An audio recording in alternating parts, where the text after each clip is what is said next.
Brigade ময়দানে আসতে চলেছে 5 লক্ষ কণ্ঠে গীতা পাঠ। বাগেশ্বর ধাম বাবা ধীরেন্দ্র শাস্ত্রী মহারাজের উপস্থিতিতে, বাবা রামদেবের উপস্থিতিতে, গীতা মনীষী জ্ঞানানন্দজির উপস্থিতিতে এবং সাধ্বী রীতাম্বরা দেবীর উপস্থিতিতে আগামী 7ই ডিসেম্বর কলকাতার ব্রিগেড ময়দানে এক জায়গায় এক মাঠে 5 লক্ষ কণ্ঠে ভগবান শ্রীকৃষ্ণের গীতার বাণী উচ্চারিত হবে।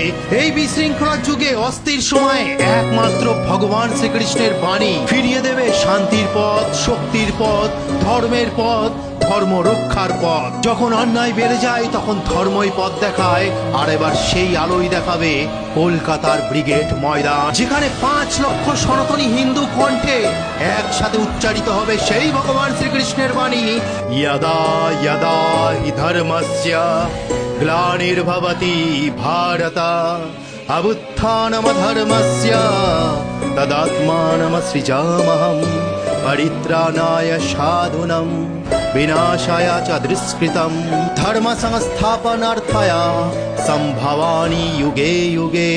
তো বন্ধুরা, আপনার দৌড় গোড়ায় ভগবান শ্রীকৃষ্ণর বাণী এসেছেন সেই ধর্ম প্রতিষ্ঠা করতে, তাই আর ঘুমিয়ে থাকবেন না।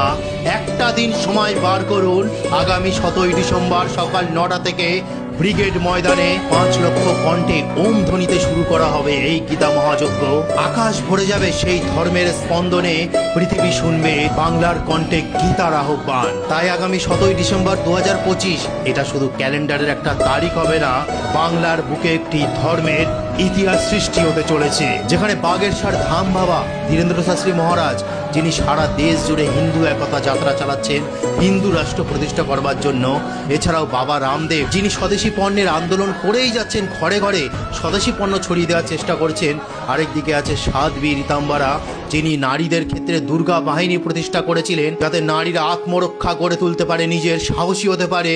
এছাড়াও থাকছে গীতা মনীষী জ্ঞানানন্দজি মহারাজ, যিনি ভারতবর্ষ তথা সারা বিশ্বের বুকে গীতার জ্ঞান ছড়িয়ে দিয়েছিলেন গীতা গুরুকুল প্রতিষ্ঠার তার মাধ্যমে।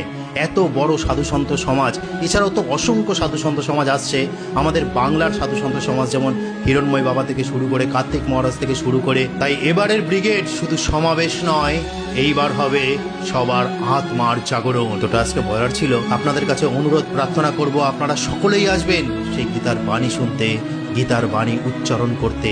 হরে কৃষ্ণ, জয় সনাতন ধর্মের জয়।